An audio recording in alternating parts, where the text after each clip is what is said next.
ಜನಮನದ ಜೀವಧ್ವನಿ ಇದುವೇ ಸತ್ಯಮಾರ್ಗ ಸುದ್ದಿವಿಶೇಷಕ್ಕೆ ಸ್ವಾಗತ ವೀಕ್ಷಕರೇ. ನಮ್ಮೊಂದಿಗೆ ಸುಷ್ಮಿತಾ ಅವರಿದ್ದಾರೆ.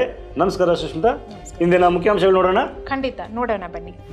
ಭಾರತಕ್ಕೆ ಭೇಟಿ ನೀಡಲು ಉತ್ಸುಕರಾಗಿರುವ ಪೋಪ್ ಫ್ರಾನ್ಸಿಸ್, ಕೇಂದ್ರ ಸರ್ಕಾರದಿಂದ ಅಧಿಕೃತ ಲಿಖಿತ ಆಹ್ವಾನಕ್ಕಾಗಿ ಕಾರ್ಡಿನಲ್ ಮನವಿ.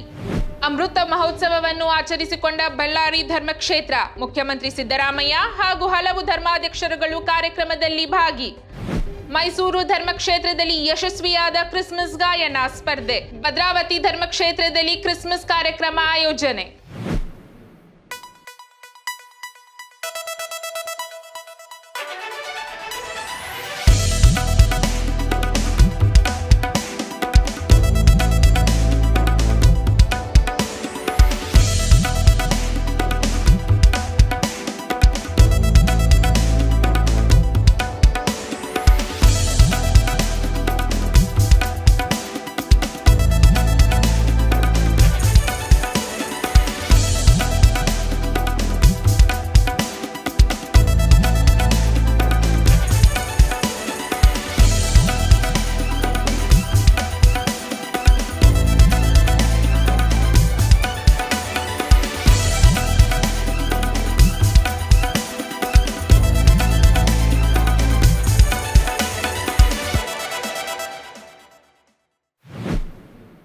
ಸುದ್ದಿಯ ವಿವರಗಳು. ಭಾರತಕ್ಕೆ ಭೇಟಿ ನೀಡಲು ಉತ್ಸುಕರಾಗಿರುವ ಪೋಪ್ ಫ್ರಾನ್ಸಿಸ್, ಕೇಂದ್ರ ಸರ್ಕಾರದಿಂದ ಅಧಿಕೃತ ಲಿಖಿತ ಆಹ್ವಾನಕ್ಕಾಗಿ ಕಾರ್ಡಿನಲ್ ಮನವಿ. ಪೋಪ್ ಫ್ರಾನ್ಸಿಸ್ ರವರು ಭಾರತಕ್ಕೆ ಭೇಟಿ ನೀಡಲು ಬಹಳ ಉತ್ಸುಕರಾಗಿದ್ದಾರೆ ಎಂದು ಗೋವಾ ದಾಮನ್ ಮಹಾಧರ್ಮಕ್ಷೇತ್ರದ ಧರ್ಮಾಧ್ಯಕ್ಷರು ಕಾರ್ಡಿನಲ್ರೂ ಆದ ಅತಿ ವಂದನೀಯ ಫಿಲಿಪ್ಪಿ ನೇರಿ ಫೆರಾವೋರವರು ಅಭಿಪ್ರಾಯಪಟ್ಟಿದ್ದಾರೆ. ಸಂತ ಫ್ರಾನ್ಸಿಸ್ ಝೇವಿಯರ್ ರವರ ಅವಶೇಷ ಪ್ರದರ್ಶನ ಕಾರ್ಯದಲ್ಲಿ ಪಾಲ್ಗೊಳ್ಳಲು ವ್ಯಾಟಿಕನ್ ನಗರದಿಂದ ಆಗಮಿಸಿದ್ದ ಪ್ರತಿನಿಧಿಗಳಿಗೆ ಗೋವಾ ರಾಜ್ಯದ ರಾಜ್ಯಪಾಲರು ಆಯೋಜಿಸಿದ್ದ ಸತ್ಕಾರ ಕೂಟದಲ್ಲಿ ಭಾಗವಹಿಸಿ ಮಾತನಾಡಿದ್ದ ಕಾರ್ಡಿನಲರು, ಕೇಂದ್ರ ಸರ್ಕಾರ ಅಧಿಕೃತ ಲಿಖಿತ ಆಹ್ವಾನವನ್ನು ನೀಡಿದರೆ ಪೋಪ್ ಫ್ರಾನ್ಸಿಸ್ ರವರು ಖಂಡಿತವಾಗಿಯೂ ಭಾರತಕ್ಕೆ ಭೇಟಿ ನೀಡುತ್ತಾರೆ ಎಂದಿದ್ದಾರೆ. ಗೋವಾ ರಾಜ್ಯದ ರಾಜ್ಯಪಾಲರಾದ ಘನತವೆತ್ತ ಶ್ರೀ ಶ್ರೀಧರನ್ ಪಿಳ್ಳೆರವರಲ್ಲಿ ಪ್ರಾರ್ಥನಾಪೂರ್ವಕವಾಗಿ ಬೇಡಿಕೆಯನ್ನು ಇಟ್ಟಿರುವ ಕಾರ್ಡಿನಲರು, ರಾಜ್ಯಪಾಲರು ಈ ವಿಷಯದಲ್ಲಿ ಹೆಚ್ಚಿನ ಕಾಳಜಿ ವಹಿಸಿ ಕೇಂದ್ರ ಸರ್ಕಾರದಿಂದ ಅಧಿಕೃತ ಲಿಖಿತ ಆಹ್ವಾನ ಪತ್ರವನ್ನು ವ್ಯಾಟಿಕನ್ ಆಡಳಿತಕ್ಕೆ ದೊರಕಿಸಿಕೊಟ್ಟರೆ ಪೋಪ್ ಫ್ರಾನ್ಸಿಸ್ ರವರು ಖಂಡಿತವಾಗಿಯೂ ಭಾರತಕ್ಕೆ ಭೇಟಿ ನೀಡುತ್ತಾರೆ ಎಂದಿದ್ದಾರೆ. ಹಾಗೂ ಪೋಪ್ ಫ್ರಾನ್ಸಿಸ್ರ ಭಾರತ ಭೇಟಿ ನಮ್ಮ ಮನಸ್ಸು ಹೃದಯಗಳಿಗೆ ಸಂತೋಷವನ್ನು ತಂದುಕೊಡುತ್ತೆಂದಿದ್ದಾರೆ. ಇನ್ನೊಂದೆಡೆ ಪೋಪ್ ಫ್ರಾನ್ಸಿಸ್ ಅವರು 2025ರಲ್ಲಿ ಭಾರತಕ್ಕೆ ಭೇಟಿ ನೀಡುವ ಸಾಧ್ಯತೆ ಇದೆ ಎಂದು ಕೇಂದ್ರ ಅಲ್ಪಸಂಖ್ಯಾತ ಇಲಾಖೆಯ ರಾಜ್ಯ ಸಚಿವರಾದ ಶ್ರೀ ಜಾರ್ಜ್ ಕುರಿಯನ್ ರವರು ತಿಳಿಸಿದ್ದಾರೆ. ವ್ಯಾಟಿಕನ್ನಿಂದ ಆಗಮಿಸಿದ 9 ಪ್ರತಿನಿಧಿಗಳ ತಂಡದ ನೇತೃತ್ವವನ್ನು ನಿಯೋಜಿತ ಕಾರ್ಡಿನಲರು ಮಹಾಧರ್ಮಾಧ್ಯಕ್ಷರು ಆದ ಜಾರ್ಜ್ ಜೇಕಬ್ ಕುವಾಖಾಡ್ ರವರು ವಹಿಸಿದ್ದರು. ಕಥೋಲಿಕ ಧರ್ಮಸಭೆಯ ಅತ್ಯುನ್ನತ 3ನೇ ಆಡಳಿತ ಸ್ಥಾನವನ್ನು ಹೊಂದಿರುವ ಮಹಾಧರ್ಮಾಧ್ಯಕ್ಷರಾದ ಅತಿವಂದನೀಯ ಎಡ್ಗರ್ ಪೆನಪರ ಮಾತನಾಡಿ, ಭಾರತ ಹಾಗೂ ಏಷ್ಯಾ ಖಂಡವು ಪೋಪ್ ಫ್ರಾನ್ಸಿಸ್ ರವರ ಹೃದಯದಲ್ಲಿ ನೆಲೆ ನಿಂತಿವೆ. ಹಾಗಾಗಿ ಪೋಪ್ ಫ್ರಾನ್ಸಿಸ್ ರವರ ಭಾರತ ಭೇಟಿ ವಿವಿಧ ಸಮುದಾಯಗಳೊಂದಿಗಿನ ಸಂಬಂಧ ಗಟ್ಟಿಗೊಳಿಸುತ್ತದೆ ಎಂದಿದ್ದಾರೆ. ರಾಜ್ಯಪಾಲರಾದ ಶ್ರೀ ಶ್ರೀಧರನ್ ಪಿಳ್ಳೆರವರು ತಮ್ಮನ್ನು ಭೇಟಿ ಮಾಡಿದ ವ್ಯಾಟಿಕನ್ ಪ್ರತಿನಿಧಿಗಳಿಗೆ ನೆನಪಿನ ಕಾಣಿಕೆಯಾಗಿ ಶಿಲುಬೆ ಹಾಗೂ ಭಗವದ್ಗೀತೆಯನ್ನು ನೀಡಿ ಸತ್ಕರಿಸಿದರು. ಪೋಪ್ ಫ್ರಾನ್ಸಿಸ್ ಅವರು ಭಾರತಕ್ಕೆ ಭೇಟಿ ಮಾಡಲಿಕ್ಕೆ ಬಹಳ ಉತ್ಸುಕರಾಗಿದ್ದಾರೆ. ಇತ್ತೀಚಿನ ದಿನಗಳಲ್ಲಿ ಎಲ್ಲ ಕಡೆ ಸುದ್ದಿ ಅವ್ರು ಬರ್ತಾರೆ ಅಂತ ಸುದ್ದಿ ಆಗಿದೆ. ಸರಿ, ಇದಕ್ಕಿಂತ ಮುಂಚೆ ಅವರು ಪೋಪ್ ಫ್ರಾನ್ಸಿಸ್ ಅವರು ಭಾರತಕ್ಕೆ ಭೇಟಿ ಕೊಟ್ಟಿದ್ದಾರಾ ಅಥವಾ ಬೇರೆ ಪೋಪ್ಗಳು ಇದಕ್ಕಿಂತ ಮುಂಚೆ ಭಾರತಕ್ಕೆ ಭೇಟಿ ಕೊಟ್ಟಿದ್ದಾರಾ? ಪೋಪ್ ಫ್ರಾನ್ಸಿಸ್ ರವರು ಇದುವರೆಗೂ ಇಲ್ಲ. ಆದರೆ ಹಿಂದೆ ಪೋಪ್ ಜಾನ್ ಪಾಲ್ II ಅವರು ಭೇಟಿ ಕೊಟ್ಟಿದ್ರು. ಐ ಥಿಂಕ್ 2 ಬಾರಿ ಅವರು ಭೇಟಿ ಕೊಟ್ಟಿದ್ದಾರೆ. ಆನಂತರ ಬಂದಂತಹ ಪೋಪ್ ಬೆನೆಡಿಕ್ಟ್ ಅವರು ಭೇಟಿ ಕೊಡಲಿಲ್ಲ. ಇವರು ಪೋಪ್ ಫ್ರಾನ್ಸಿಸ್ ಅವರು ತುಂಬ ಉತ್ಸುಕರಾಗಿದ್ದಾರೆ. ಆದರೆ ಕೇಂದ್ರ ಸರ್ಕಾರ ಅವರಿಗೆ ಇನ್ವಿಟೇಷನ್ ಕೊಡಬೇಕು. ಒಂದು ದೇಶದ ನಾಯಕರನ್ನು ಆಹ್ವಾನಿಸಬೇಕು, ಆಗಲೇ ಅವ್ರು ಬರ್ಲಿಕ್ಕಾಗೋದು. ಇಲ್ಲಿಂದ ಆಹ್ವಾನ ಹೋಗಲಿಲ್ಲ ಅಂದರೆ ಅವ್ರು ಬರ್ಲಿಕ್ಕೆ ಕಷ್ಟ. ಖಂಡಿತ ಬರುವ ದಿನಗಳಲ್ಲಿ ಮೋದಿ ಸರ್ಕಾರ, ಕೇಂದ್ರ ಸರ್ಕಾರ ಆಹ್ವಾನ ಕೊಡ್ತಾರೆ. ಪೋಪ್ ಫ್ರಾನ್ಸಿಸ್ ಅವರು ಆದಷ್ಟು ಬೇಗ ಮುಂದಿನ ವರ್ಷನೇ ಬರುವಂತ ನಿರೀಕ್ಷೆ ಇದೆ. ಇದು ಒಂದು ಒಳ್ಳೆ ಹೊಸ ಬೆಳವಣಿಗೆ. ಆಯ್ತು, ನಿಮ್ಮ ಪ್ರಕಾರ ಈಗ ಪೋಪ್ ಫ್ರಾನ್ಸಿಸ್ ಅವರಿಗೆ ಆಹ್ವಾನ ಹೋಗುತ್ತೆ ಅಂತ ಹೇಳ್ತೀರಾ? ಖಂಡಿತ ಹೋಗುತ್ತೆ. ಇದು ನಮ್ಮ ಇಚ್ಛೆ ಅಂತ ಅಲ್ಲ, ಇದು ಇಡೀ ಭಾರತದ ಕ್ರೈಸ್ತ ಧರ್ಮದ ಹಾಗೂ ಬೇರೆ ಧರ್ಮದ ಒಂದು ಇಚ್ಛೆ ಕೂಡ ಆಗಿರುತ್ತೆ. ಹಾಗೂ ಇದು ವ್ಯಾಟಿಕನ್ ಸಿಟಿ ಮತ್ತೆ ನಮ್ಮ ಭಾರತಕ್ಕೆ ಒಂದು ಒಳ್ಳೆಯ ಬಾಂಧವ್ಯ ಕೂಡ ಬೆಳೆಯುತ್ತದೆ, ಗಟ್ಟಿ ಆಗುತ್ತದೆ, ಸಂಬಂಧ ಗಟ್ಟಿ ಆಗುತ್ತದೆ. ಹಾಗಾಗಿ ನಮ್ಮ ಪ್ರಧಾನಮಂತ್ರಿಗಳು, ಕೇಂದ್ರ ಸರ್ಕಾರ ಒಂದು ಗಟ್ಟಿ ಮನಸ್ಸು ಮಾಡಿ ಪೋಪ್ರವರಿಗೆ ಆಹ್ವಾನ ಕಳಿಸಿದ್ರೆ ಪೋಪ್ರವರು ಬರ್ತಾರೆ, ಈ ದೇಶದ ನೆಲದ ಮೇಲೆ ತಮ್ಮ ಪಾದವನ್ನು ಸ್ಪರ್ಶ ಮಾಡ್ತಾರೆ ಅಂತ ಅಂದ್ಕೊಂಡು ಅದು ಆಗಲಿ, ಒಳ್ಳೆ ರೀತಿಯಲ್ಲಿ ಅದು ಆ ನಿರ್ಧಾರಕ್ಕೆ ಕೇಂದ್ರ ಸರ್ಕಾರ ಬರಲಿ ಅಂತ ಹೇಳ್ತಾ ಮುಂದಿರೋಣ. ಅಮೃತ ಮಹೋತ್ಸವವನ್ನು ಆಚರಿಸಿಕೊಂಡ ಬಳ್ಳಾರಿ ಧರ್ಮಕ್ಷೇತ್ರ, ಮುಖ್ಯಮಂತ್ರಿ ಸಿದ್ದರಾಮಯ್ಯ ಹಾಗೂ ಹಲವು ಧರ್ಮಾಧ್ಯಕ್ಷರುಗಳು ಕಾರ್ಯಕ್ರಮದಲ್ಲಿ ಭಾಗಿ. ಇತ್ತೀಚೆಗೆ ಬಳ್ಳಾರಿಯಲ್ಲಿ ಬಳ್ಳಾರಿ ಕ್ರೈಸ್ತ ಧರ್ಮಕ್ಷೇತ್ರ ವತಿಯಿಂದ ಅಮೃತ ಮಹೋತ್ಸವವನ್ನು ಆಚರಿಸಲಾಯಿತು. ಸ್ವತಂತ್ರ ಧರ್ಮಕ್ಷೇತ್ರವಾಗಿ ರಚನೆಗೊಂಡು 75 ವರ್ಷಗಳನ್ನು ಪೂರೈಸಿರುವ ಈ ಸಂದರ್ಭದಲ್ಲಿ ದಿನಾಂಕ 26/11/2024ರಿಂದ 28ರವರೆಗೆ ಎದ್ದೇಳಿ ನವೀಕರಿಸಿ ಸಾರಿರಿ ಎಂಬ ಧ್ಯೇಯವಾಕ್ಯದೊಂದಿಗೆ ಅಮೃತ ಮಹೋತ್ಸವ ಕಾರ್ಯಕ್ರಮವನ್ನು ಹಮ್ಮಿಕೊಳ್ಳಲಾಗಿತ್ತು. ಕಾರ್ಯಕ್ರಮದ ಉಸ್ತುವಾರಿಯನ್ನು ಬಳ್ಳಾರಿ ಧರ್ಮಕ್ಷೇತ್ರದ ಧರ್ಮಾಧ್ಯಕ್ಷರಾದ ಅತಿವಂದನೀಯ ಡಾಕ್ಟರ್ ಹೆನ್ರಿ ಡಿಸೋಜರವರು ವಹಿಸಿದ್ದರು. 1940ರಲ್ಲಿ ರಚನೆಗೊಂಡಿದ್ದ ಬಳ್ಳಾರಿ ಧರ್ಮಕ್ಷೇತ್ರದ ಪ್ರಥಮ ಧರ್ಮಾಧ್ಯಕ್ಷರಾಗಿ ಅತಿ ವಂದನೀಯ ಜಾನ್ ಫಾರೆಸ್ಟ್ ಊಗನ್ ರವರು ಸೇವೆ ಸಲ್ಲಿಸಿದ್ದರು. ಆನಂತರ ಅತಿ ವಂದನೀಯ ಡಾಕ್ಟರ್ ಅಂಬ್ರೋಸ್ ಪಾಪಯ್ಯ ಎದ್ದನಪಲ್ಲಿ, ಅತಿ ವಂದನೀಯ ಜೋಸೆಫ್ ಡಿಸಿಲ್ವಾ ರವರು ಈ ಧರ್ಮಕ್ಷೇತ್ರದ ಧರ್ಮಾಧ್ಯಕ್ಷರುಗಳಾಗಿ ಸೇವೆ ಸಲ್ಲಿಸಿದ್ದರು. ಪ್ರಸ್ತುತ ಧರ್ಮಾಧ್ಯಕ್ಷರಾಗಿ ಅತಿ ವಂದನೀಯ ಡಾಕ್ಟರ್ ಹೆನ್ರಿ ಡಿಸೋಜರ್ ಅವರು 2008ರಿಂದ ಬಳ್ಳಾರಿ ಧರ್ಮಕ್ಷೇತ್ರದ ಧರ್ಮಾಧ್ಯಕ್ಷರಾಗಿ ಸೇವೆ ಸಲ್ಲಿಸುತ್ತಿದ್ದಾರೆ. 3 ದಿನಗಳವರೆಗೆ ನಡೆದ ಈ ಕಾರ್ಯಕ್ರಮದಲ್ಲಿ ಧರ್ಮಕ್ಷೇತ್ರದ ವಿವಿಧ ಧರ್ಮಕೇಂದ್ರಗಳ ಭಕ್ತಶ್ರೀ ಸಾಮಾನ್ಯರು ಹಾಗೂ ಶಾಲಾ ಕಾಲೇಜಿನ ವಿದ್ಯಾರ್ಥಿಗಳಿಂದ ಸಾಂಸ್ಕೃತಿಕ ಕಾರ್ಯಕ್ರಮಗಳನ್ನು ನಡೆಸಿಕೊಡಲಾಯಿತು. ಕರ್ನಾಟಕ ರಾಜ್ಯದ ಮುಖ್ಯಮಂತ್ರಿಗಳಾದ ಶ್ರೀ ಸಿದ್ದರಾಮಯ್ಯನವರು ಕಾರ್ಯಕ್ರಮದಲ್ಲಿ ಭಾಗವಹಿಸಿ ಮಾತನಾಡಿ, ನಾಯಕನಾದವನು ಎಲ್ಲ ಜನರನ್ನು ಪ್ರೀತಿಯಿಂದ ನೋಡಿಕೊಳ್ಳಬೇಕು, ಹಾಗಾಗಿ ನಾನು ಎಲ್ಲ ಸಮುದಾಯದವರನ್ನು ಪ್ರೀತಿಸುತ್ತೇನೆ ಎಂದರು. ಹಾಗೂ ಜಾತ್ಯತೀತ ತತ್ವ ಬಿಟ್ಟು ಬಾಳಲು ಸಾಧ್ಯವಿಲ್ಲ ಎಂದು ಸುಪ್ರೀಂ ಕೋರ್ಟ್ ಹೇಳಿದೆ, ಹಾಗಾಗಿ ನಾವೆಲ್ಲರೂ ಜಾತ್ಯತೀತರಾಗಿ ಬಾಳಲು ಮುಂದಾಗಬೇಕೆಂದರು. ಕಾರ್ಯಕ್ರಮದಲ್ಲಿ ಮಹಾಧರ್ಮಾಧ್ಯಕ್ಷರಾದ ಡಾಕ್ಟರ್ ಪೀಟರ್ ಮಾಚಾದೋ, ಧರ್ಮಾಧ್ಯಕ್ಷರುಗಳಾದ ಅತಿ ವಂದನೀಯ doctor Bernard Moras, doctor Henry D'Souza, doctor K A William, ಕರ್ನಾಟಕದ ಇತರೆ ಧರ್ಮಾಧ್ಯಕ್ಷರುಗಳು, ಹಲವು ಮಠಾಧೀಶರುಗಳು ಹಾಗೂ ಮುಸ್ಲಿಂ ಸಮುದಾಯದ ಧಾರ್ಮಿಕ ನಾಯಕರುಗಳು ಭಾಗವಹಿಸಿದ್ದರು. ಬಳ್ಳಾರಿ ಧರ್ಮಕ್ಷೇತ್ರ ಕ್ರೈಸ್ತ ಧರ್ಮಕ್ಷೇತ್ರ, ಆ ಕ್ಷೇತ್ರಕ್ಕೆ ಇವಾಗ 75 ವರ್ಷಗಳಾಗಿವೆ. ಸೊ ಹಾಗಾಗಿ ಮೊನ್ನೆ ಅವರು ಅಮೃತ ಮಹೋತ್ಸವ ಕಾರ್ಯಕ್ರಮ ಹಮ್ಮಿಕೊಂಡಿದ್ರು. ನನಗೆ ತಿಳಿದ ಮಟ್ಟಿಗೆ ಈ 75 ವರ್ಷ ಆ ಹಾದಿಯಲ್ಲಿ ಹಲವಾರು ಧರ್ಮಗುರುಗಳು, ಕನ್ಯಾಸ್ತ್ರೀಯರು ಮತ್ತು ಧರ್ಮಾಧ್ಯಕ್ಷರುಗಳು ಸೇವೆ ಸಲ್ಲಿಸಿದ್ದಾರೆ.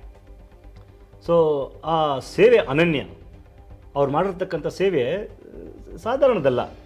ಸೊ 75 ವರ್ಷಗಳ ಬಂದಿದ್ದಾರೆ ಅವರು. ಅದೇ 75 ವರ್ಷ ಪೂರೈಸಿ ಅಮೃತ ಮಹೋತ್ಸವ ಇದು ಮಾಡಿದ್ದಾರೆ ಅಂದ್ರೆ ಇದು ಸಾಮಾನ್ಯ ವಿಷಯ ಅಲ್ಲ. ಬಹುಶಃ ತುಂಬಾ ಧಾರ್ಮಿಕರು ತುಂಬಾ ಸೇವೆಯನ್ನ ಸಲ್ಲಿಸಿರ್ತಾರೆ, ಅದ್ಭುತ ಸೇವೆಗಳನ್ನ ಸಲ್ಲಿಸಿರ್ತಾರೆ. ಅಂತ ಸೇವೆಗಳು ಯಾವ್ದನ್ನ 1-2-3 ಸೇವೆ ಹೇಳ್ಬೋದು ಅಂದ್ರೆ, ಅವರು ಶಾಲೆಗಳನ್ನ ಕಟ್ಟಿರ್ತಾರೆ, ಆಸ್ಪತ್ರೆಗಳು ಮತ್ತೆ ವೃದ್ಧಾಶ್ರಮ, ಅದರಲ್ಲೂ ವಿಶೇಷವಾಗಿ ಗ್ರಾಮಾಂತರ ಪ್ರದೇಶಗಳಲ್ಲಿ ಈ ಕನ್ಯಾಸ್ತ್ರೀಯರು ಮತ್ತು ಗುರುಗಳು ಸೇವೆ ಸಲ್ಲಿಸಿರೋದು ಅಪಾರ. ಸೊ ಹಾಗಾಗಿ ಆ 75 ವರ್ಷ ಏನಿದೆಯೋ ಅದು ನಿಜಕ್ಕೂ ಹೇಳಲಾದ ಒಂದು ಸಾಧನೆ ಅಂತ ಹೇಳ್ಬೋದು, ಅಭೂತಪೂರ್ವ ಸಾಧನೆ. ಅವ್ರಿಗೊಂದು ಶಭಾಷ್ ಹೇಳಬೇಕು ನಾವೆಲ್ಲ ಸೇರಿ, ಅಲ್ವೇ? ಕನ್ಯಾಸ್ತ್ರೀಗಳು, ಧರ್ಮಗುರುಗಳು ತುಂಬಾ ಅದ್ಭುತ ಸೇವೆಯನ್ನ ಜನಗಳಿಗೆ ಕೊಟ್ಟಿದ್ದಾರೆ. ಅದು ಗ್ರಾಮೀಣ ಭಾಗದ ಜನಗಳಿಗೆ ತುಂಬಾ ಅವರಿಂದ ಸಹಾಯ ಆಗಿದೆ. ಹೌದು, ಆ ಸೇವಾ ಲೋಕದಲ್ಲಿ ಅವರ ಸೇವೆ ಅನನ್ಯವಾಗಿ ನಡೆದಿದೆ. ಹಾಗಾಗಿ 75 ವರ್ಷಗಳ ಪೂರೈಕೆ ನಿಜಕ್ಕೂ ಒಂದು ಯಶಸ್ಸಿನ ಒಂದು ಕಾಲಘಟ್ಟ ಅಂತ ಹೇಳ್ಬೋದು. ಅವರು ಯಶಸ್ಸಿನ ಶಿಖರ ಹತ್ತಿದ್ದಾರೆ. ಆ ಮೂಲಕ ಇನ್ನೂ ಹೆಚ್ಚಿನ ರೀತಿಯಲ್ಲಿ ಅವರು ಸೇವೆ ಮಾಡಲಿ ಅಂತ ನಾವೆಲ್ಲ ಬಯಸ್ಬೋದು ಅಲ್ವಾ? ಮುಂದಿನ ದಿನಗಳು ಕೂಡ ಆಸ್ಪತ್ರೆ ಆಗಿರ್ಬೋದು, ಶಾಲಾ ಕಾಲೇಜುಗಳಾಗಿರ್ಬೋದು, ಮತ್ತು ವೃದ್ಧಾಶ್ರಮಗಳು, ಹಲವಾರು ವಲಯಗಳಲ್ಲಿ ಈಗ ಕನ್ಯಾಸ್ತ್ರೀಗಳು ಈ ಏಡ್ಸ್ ರೋಗಿಗಳ ಆರೈಕೆ ಮತ್ತು ಕ್ಯಾನ್ಸರ್ ರೋಗಿಗಳ ಆರೈಕೆ ಇಂಥ ಎಲ್ಲ ಕೆಲಸಗಳಿಗೆ ಅವರು ತೊಡಗಿಸ್ಕೊಳ್ತಾ ಇದ್ದಾರೆ. ಸೊ ಹಾಗಾಗಿ ಕ್ರೈಸ್ತರು ವಿಶೇಷವಾಗಿ ಈ ಸೇವಾ ಲೋಕದಲ್ಲಿ ತಮ್ಮದೇ ಆದ ಛಾಪನ್ನು ಮೂಡಿಸಿದ್ದಾರೆ. ಸೊ ಹಾಗಾಗಿ 75 ವರ್ಷ ಬಳ್ಳಾರಿ ಧರ್ಮಕ್ಷೇತ್ರ ನಿಜಕ್ಕೂ ಒಂದು ಒಳ್ಳೆಯ ಮೈಲಿಗೊಲ್ಲು ಅಂತ ಹೇಳ್ಬೋದು. ಹೌದು. ಮೈಲಿಗಲ್ಲು ಸಮಾಜದಲ್ಲಿ ಒಳ್ಳೆಯ ಒಂದು ಇದನ್ನ ಉದ್ದೇಶ ಕೆಲಸಗಳನ್ನ ಮಾಡಿದ್ದಾರೆ. ಅದು ಒಂದು ಉದಾಹರಣೆ ಎಲ್ರಿಗೂ. ಹೌದು, ಎಲ್ಲಾ ಜನಾಂಗಕ್ಕೂ ಇದು ಒಂದು ಉದಾಹರಣೆ ಅಂತ ಕನ್ಸಿಡರ್ ಮಾಡಬಹುದು. ಆಗ್ಲಿ ಬಳ್ಳಾರಿ ಧರ್ಮಕ್ಷೇತ್ರ ಇನ್ನೂ ಹೆಚ್ಚಿನ ಸೇವೆಯನ್ನು ರೂಪಿಸ್ಕೊಳ್ಳಿ, ಜನರಿಗೆ ಆ ಸೇವೆ ತಲುಪಲಿ, ಆ ಮೂಲಕ 100 ವರ್ಷಗಳ ಆ ಒಂದು ಸಮಾವೇಶವನ್ನು ಮಾಡಲಿ ಅಂತ ಹಾರೈಸ್ತಾ ಮುಂದುವರಿಯೋಣ. ಮೈಸೂರು ಧರ್ಮಕ್ಷೇತ್ರದಲ್ಲಿ ಯಶಸ್ವಿಯಾದ ಕ್ರಿಸ್ಮಸ್ ಗಾಯನ ಸ್ಪರ್ಧೆ. ಭದ್ರಾವತಿ ಧರ್ಮಕ್ಷೇತ್ರದಲ್ಲಿ ಕ್ರಿಸ್ಮಸ್ ಕಾರ್ಯಕ್ರಮ ಆಯೋಜನೆ. ಮೈಸೂರು ಧರ್ಮಕ್ಷೇತ್ರದ ಕಥೋಲಿಕ ಸಂಘವು ದಿನಾಂಕ 1/12/2024 ಮೈಸೂರಿನಲ್ಲಿ ಕ್ರಿಸ್ಮಸ್ ಗಾಯನ ಸ್ಪರ್ಧೆಯನ್ನು ಆಯೋಜಿಸಿತ್ತು. ಅಂದು ಬೆಳಗ್ಗೆ ಮೈಸೂರು ಧರ್ಮಕ್ಷೇತ್ರದ ಆಡಳಿತಾಧಿಕಾರಿಗಳಾದ ಡಾಕ್ಟರ್ ಬರ್ನಾರ್ಡ್ ಮೋರಸ್ ರವರು ಬಲಿಪೂಜೆಯನ್ನು ಅರ್ಪಿಸುವುದರ ಮೂಲಕ ಕಾರ್ಯಕ್ರಮಕ್ಕೆ ಚಾಲನೆ ನೀಡಿದ್ದರು. ಒಟ್ಟು 84 ತಂಡಗಳು ಈ ಗಾಯನ ಸ್ಪರ್ಧೆಯಲ್ಲಿ ಪಾಲ್ಗೊಂಡಿದ್ದವು. ಜ್ಯೋತಿ ಬೆಳಗಿಸುವ ಕಾರ್ಯಕ್ರಮದಲ್ಲಿ ಫಾದರ್ ಸ್ಟ್ಯಾನಿ ಅಲ್ಮೇಡಾ, ಫಾದರ್ ಲೂರ್ದ್ ಪ್ರಸಾದ್, ಸಂಘದ ಅಧ್ಯಕ್ಷರಾದ ಶ್ರೀ ಮ್ಯಾಥ್ಯೂ ಸುರೇಶ್, ಕಾರ್ಯದರ್ಶಿಗಳಾದ ಶ್ರೀ ಪ್ರೇಮ ಡಿಮೋಲರ್ ಅವರು ಪಾಲ್ಗೊಂಡಿದ್ದರು. 20ನೇ ವರ್ಷದ ಕ್ರಿಸ್ಮಸ್ ಗಾಯನ ಸ್ಪರ್ಧೆಯನ್ನು ಆಯೋಜಿಸಿದ್ದ ಇದೇ ಸಂದರ್ಭದಲ್ಲಿ ಸಂಘವು ಪರೀಕ್ಷೆಯಲ್ಲಿ 90%ಕ್ಕೂ ಹೆಚ್ಚು ಅಂಕಗಳನ್ನು ಪಡೆದಿದ್ದ ಸುಮಾರು 46 ಕ್ರೈಸ್ತ ಬಡ ಮಕ್ಕಳಿಗೆ ತಲಾ 5,000 ಪ್ರೋತ್ಸಾಹಧನವನ್ನು ನೀಡಿ ಗೌರವಿಸಲಾಯಿತು. ಈ ಮಕ್ಕಳಲ್ಲಿ ಬಹುತೇಕರು ತಂದೆ ಅಥವಾ ತಾಯಿ ಇಲ್ಲದ ಮಕ್ಕಳಾಗಿದ್ದರು ಎಂಬುದು ಗಮನಾರ್ಹವಾಗಿದೆ. ಸಂಜೆ ಗಾಯನ ಸ್ಪರ್ಧೆಯಲ್ಲಿ ವಿಜೇತರಾದವರಿಗೆ ಪ್ರಶಸ್ತಿಯನ್ನು ನೀಡಿ ಗೌರವಿಸಲಾಯಿತು. ಸಂತ ಜೋಸೆಫರ ಶಾಲೆ ವಿಜಯನಗರ, ನಿರ್ಮಲಾ ಕಾನ್ವೆಂಟ್, ಕೃಪಾಲಯ ಕಾಲೇಜು ಬೋಗಾದಿ, ಸಂತ ಮತೆಯ ಶಾಲೆ ಬನ್ನಿಮಂಟಪ, ಆರ್ನಾಲ್ಡ್ ಸೆಂಟರ್ ಶಾಲೆ ಸಾತಗಳ್ಳಿ, ಸಂತ ಜೋಸೆಫರ ಪ್ರಧಾನಾಲಯ ಹಾಗೂ ಬನ್ನಿಮಠದ ಏಂಜಲ್ಸ್ ತಂಡಗಳು ಪ್ರಶಸ್ತಿಗಳನ್ನು ಪಡೆದುಕೊಂಡವು. ಸಂಜೆಯ ಕಾರ್ಯಕ್ರಮದಲ್ಲಿ ಮೈಸೂರು ಧರ್ಮಕ್ಷೇತ್ರದ ನಿವೃತ್ತ ಧರ್ಮಾಧ್ಯಕ್ಷರಾದ ಅತಿ ವಂದನೀಯ ಡಾಕ್ಟರ್ ಅಂತೋಣಿ ವಾಳಪಳ್ಳಿ, ನಗರ ಪಾಲಿಕೆ ಮಾಜಿ ಸದಸ್ಯರಾದ ಶ್ರೀ ಶಾಂತು ನೇಶನ್ ರವರು ಭಾಗವಹಿಸಿದ್ದರು. ಭದ್ರಾವತಿ ಧರ್ಮಕ್ಷೇತ್ರದಲ್ಲಿ ದಿನಾಂಕ 4/12/2024 ಐಕ್ಯತಾ ಕ್ರಿಸ್ಮಸ್ ಕಾರ್ಯಕ್ರಮವನ್ನು ಹಮ್ಮಿಕೊಳ್ಳಲಾಗಿತ್ತು. ಭದ್ರಾವತಿಯ ಬೋಧನಾ ಪಾಲನಾ ಕೇಂದ್ರದಲ್ಲಿ ಆಯೋಜಿಸಿದ್ದ ಈ ಕಾರ್ಯಕ್ರಮದಲ್ಲಿ ಭದ್ರಾವತಿ ಧರ್ಮಕ್ಷೇತ್ರದ ಧರ್ಮಾಧ್ಯಕ್ಷರಾದ ಅತಿ ವಂದನೀಯ ಡಾಕ್ಟರ್ ಮಾರ್ ಜೋಸೆಫ್ ಅರ್ಮಚಡತ್, ಶಿವಮೊಗ್ಗ ಧರ್ಮಕ್ಷೇತ್ರದ ಶ್ರೇಷ್ಠ ಗುರುಗಳಾದ ವಂದನೀಯ ಸ್ವಾಮಿ ಸ್ಟ್ಯಾನಿ ಡಿಸೋಜಾ, ಶ್ರೀಯುತರಾದ ಡೇವಿಸ್ ಹಾಗೂ ಇತರೆ ಗಣ್ಯರು ಕಾರ್ಯಕ್ರಮದಲ್ಲಿ ಭಾಗವಹಿಸಿದ್ದರು. ಕಾರ್ಯಕ್ರಮದಲ್ಲಿ ಹಲವು ಗಣ್ಯರು ಕ್ರಿಸ್ಮಸ್ ಸಂದೇಶಗಳನ್ನು ನೀಡಿದರು ಹಾಗೂ ಕ್ರಿಸ್ಮಸ್ ಗೀತೆಗಳನ್ನು ಹಾಡಲಾಯಿತು. ಕೊನೆಯಲ್ಲಿ ಕ್ರಿಸ್ಮಸ್ ಕೇಕನ್ನು ಸವಿಯುವುದರ ಮೂಲಕ ಎಲ್ಲರೂ ಪರಸ್ಪರ ಕ್ರಿಸ್ಮಸ್ ಶುಭಾಶಯಗಳನ್ನು ವಿನಿಮಯ ಮಾಡಿಕೊಂಡರು. ಮೊನ್ನೆ ಮೈಸೂರು ಧರ್ಮಕ್ಷೇತ್ರದಲ್ಲಿ ಕ್ರಿಸ್ಮಸ್ ಗಾಯನ ಸ್ಪರ್ಧೆ ಕ್ಯಾರಲ್ಸನ್ನು ಆಯೋಜಿಸಿದರು. ಡಿಸೆಂಬರ್ 1 ಮೊದಲನೇ ದಿನದಲ್ಲಿ ಭಾನುವಾರ ಮಾಡಿದರು. 84 ತಂಡಗಳು ಭಾಗಿಯಾಗಿದ್ದವು. ಸೊ ಹಾಗಾಗಿ ಹಲವಾರು ರೀತಿಯಾದ ಗೀತೆಗಳನ್ನು ಅಲ್ಲಿ ಪ್ರಸ್ತುತಪಡಿಸಿದರು. ಧರ್ಮಾಧ್ಯಕ್ಷರುಗಳು ಬೆಳಗ್ಗೆ ಪೂಜೆ ಅರ್ಪಿಸಿ ಆ ದೀಪ ಬೆಳಗುವ ಮೂಲಕ ಕಾರ್ಯಕ್ರಮಕ್ಕೆ ಚಾಲನೆ ಕೊಟ್ಟಿದ್ದಾರೆ. ಸೊ ಹಲವಾರು ಕನ್ಯಾಸ್ತ್ರೀಯರು, ಗುರುಗಳು, ಆಮೇಲೆ ಬ್ರದರ್ಸ್ ಎಲ್ಲರೂ ಸೇರಿ ಒಳ್ಳೊಳ್ಳೆ ಗೀತೆಗಳನ್ನು ಅಲ್ಲಿ ಪ್ರಸ್ತುತಪಡಿಸಿದ್ರು. ಇದು ಏನನ್ನು ಸೂಚಿಸ್ತಂದರೆ, ಕ್ರಿಸ್ಮಸ್ ಬಂದಾಗ ಎಲ್ಲರೂ ಒಂದೆಡೆ ಸೇರೋದಿದೆಯಲ್ಲ, ಅದು ಒಂದು ಏನು ಹೇಳ್ತಾರೆ ಅಂತಂದರೆ ವಿಚಾರ ವಿನಿಮಯ ಮಾಡಲಿಕ್ಕೆ, ಹಬ್ಬದ ವಾತಾವರಣ ಸೃಷ್ಟಿ ಮಾಡಲಿಕ್ಕೆ. ಸೊ ಹಾಗಾಗಿ ಕ್ರಿಸ್ಮಸ್ ಅಂದ್ರೆ ಒಂದು ರೀತಿಯ ಸಂತೋಷ. ಹೌದು, ತುಂಬಾ ಅಂದ್ರೆ ಎಲ್ಲಾ ಜನಗಳು, ಎಲ್ಲಾ ಒಂದು ಧರ್ಮದ ಜನಗಳು ಆ ಸಮಾರಂಭದಲ್ಲಿ ಪಾಲ್ಗೊಂಡು ಒಂದು ಏನು ವಿಚಾರ ವಿನಿಮಯ ಆಗಿರ್ಬೋದು, ಒಂದು ಶುಭ ಸಮಾರಂಭದಲ್ಲಿ ಪಾಲ್ಗೊಳ್ತಾರಲ್ಲ, ಅದು ಒಂದು ಒಳ್ಳೆಯ ಸಂಗತಿ. ಹೌದು, ಅದರಲ್ಲೂ ಕ್ರಿಸ್ಮಸ್ ಅಂದ್ರೆ ವಿಶೇಷ. ಕ್ರಿಸ್ಮಸ್ ತಿಂಗಳೇ ವಿಶೇಷ. ಎಲ್ಲಾ ಕಡೆ ಒಂದು ಗಾಯನ ಸ್ಪರ್ಧೆಗಳಾಗಿರ್ಬೋದು, ಒಂದು ಕ್ಯಾಂಡಲ್ ಮೇಕಿಂಗ್ ಇರ್ಬೋದು, ಕೇಕ್ ತಯಾರಿ, ಸ್ಟಾರ್ಸ್, ಅದೆಲ್ಲ ಒಂದು ಒಳ್ಳೆಯ ವಿಚಾರ. ಎಲ್ಲಾ ಕಡೆ ಒಂದು ಖುಷಿ ಸಾರಿಸುವ ವಿಚಾರ. ಸಂತೋಷ ಸಡಗರ ತುಂಬಿರುವ ತಿಂಗಳು ಇದು, ಡಿಸೆಂಬರ್ ತಿಂಗಳು. ತಿಂಗಳು ಪೂರ್ತಿ ಆ ಆಚರಣೆ ಮಾಡ್ತಾರೆ. ಮನೆ ಆಚೆಗಡೆ ಸ್ಟಾರ್ಸನ್ನು ಹಾಕೋದು ಮತ್ತು ಗೋಧಲಿಗಳನ್ನು ನಿರ್ಮಿಸೋದು. ಸೊ ಇವೆಲ್ಲ ಏನಂದರೆ ಸಂತೋಷ. ಮತ್ತು ಮನೆಯಲ್ಲಿ ತಿನಿಸುಗಳನ್ನು ಮಾಡ್ತಾರೆ. ಆ ತಿಂಡಿ ತಿನಿಸುಗಳನ್ನ ಮನೆ ಮನೆ ಕೊಟ್ಟು ಸಂತೋಷ, ಸಮಾರಂಭ, ಸಡಗರಗಳನ್ನು ಹಂಚ್ಕೊಳ್ತಾರೆ. ಅದು ಶುಭಾಶಯಗಳನ್ನು ವಿನಿಮಯ ಮಾಡ್ಕೊಳ್ತಾರೆ. ಸೊ ಅದು ಕ್ರಿಸ್ಮಸ್ನ ಒಂದು ವಿಶೇಷ. ಅದೇ ರೀತಿ ಭದ್ರಾವತಿಯಲ್ಲಿ ಕೂಡ ಮೊನ್ನೆ ಎಲ್ಲ ಡಿನಾಮಿನೇಷನ್ಸ್ ಸೇರಿ ಕ್ರಿಸ್ಮಸ್ ಕಾರ್ಯಕ್ರಮವನ್ನು ಹಮ್ಮಿಕೊಂಡಿದ್ರು. ಅಲ್ಲಿ ಬಿಷಪ್ ಮಾರ್ ಜೋಸೆಫ್ ಅರ್ಮಚಡತ್ ಅಂತ ಅವರು ಭದ್ರಾವತಿ ಧರ್ಮಕ್ಷೇತ್ರ ಧರ್ಮಾಧ್ಯಕ್ಷರು. ಆಮೇಲೆ ಶಿವಮೊಗ್ಗ ಧರ್ಮಕ್ಷೇತ್ರ ಶ್ರೇಷ್ಠ ಗುರು ಫಾದರ್ ಸ್ಟ್ಯಾನಿ ಡಿಸೋಜಾ ಅವರು ಮತ್ತು ಕೆಲವು ಗುರುಗಳು ಹಾಗೂ ಇನ್ನೂ ಹಲವು ಗಣ್ಯ ವ್ಯಕ್ತಿಗಳು ಭಾಗಿಯಾಗಿ ಒಳ್ಳೆಯ ಸಂದೇಶಗಳನ್ನು ಕೊಟ್ಟಿದ್ದಾರೆ. ಕ್ರಿಸ್ಮಸ್ ಸಂದೇಶ ಸಮಾಜಕ್ಕೆ. ಹೌದು, ಕ್ರಿಸ್ಮಸ್ ಅಂದ್ರೇ ಶಾಂತಿ, ಶಾಂತಿ, ಸಮಾಧಾನ, ಸೌಹಾರ್ದತೆ. ಸೌಹಾರ್ದತೆ, ಸಮಾಧಾನ, ಭರವಸೆ ಇವುಗಳನ್ನು ಸಾರ್ತಕ್ಕಂಥ ಹಬ್ಬ. ಹಾಗಾಗಿ ಅಲ್ಲಿ ಅವತ್ತು ಭಾಗಿಯಾಗ್ತ ಎಲ್ಲ ಗಣ್ಯರು ಕ್ರಿಸ್ತ ಸಂದೇಶವನ್ನು ಸಾರಿದ್ರು.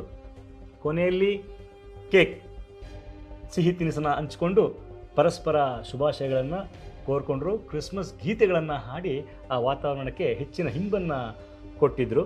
ಒಳ್ಳೆಯದು. ಕ್ರಿಸ್ಮಸ್ ಪ್ರತಿ ವರ್ಷ ಬರುತ್ತೆ, ಜನರ ಮನಸ್ಸಲ್ಲಿ ಉಳಿಯುತ್ತೆ, ಶಾಂತಿ ಸಮಾಧಾನ ತಂದಿಯುತ್ತೆ. ಅದೇ ರೀತಿ ಈ ವರ್ಷ ಕೂಡ ಆಗಲಿ, ಕ್ರಿಸ್ಮಸ್ ಒಳ್ಳೆಯದನ್ನು ತಂದುಕೊಡಲಿ. ಆ ಮೂಲಕ ಹೊಸ ವರ್ಷಕ್ಕೆ ನಾವೆಲ್ಲರೂ ಹೊಸತನವನ್ನು ಪಡ್ಕೊಂಡು ಉತ್ಸಾಹಕರಾಗಿ ಹೊಸ ವರ್ಷಕ್ಕನ್ನ ನಾವು ಬರಮಾಡ್ಕೊಳ್ಳೋಣ ಅಂತ ಹೇಳ್ತಾ ಮುಂದುವರೋಣ. ಇಂತಿಷ್ಟು ಸುದ್ದಿ ಸಮಾಚಾರಗಳೊಂದಿಗೆ ಇಂದಿನ ಸುದ್ದಿ ಸಮಾಚಾರವನ್ನು ಮುಕ್ತಾಯಗೊಳಿಸ್ತಾ ಇದ್ದೇವೆ. ನಮಸ್ಕಾರ.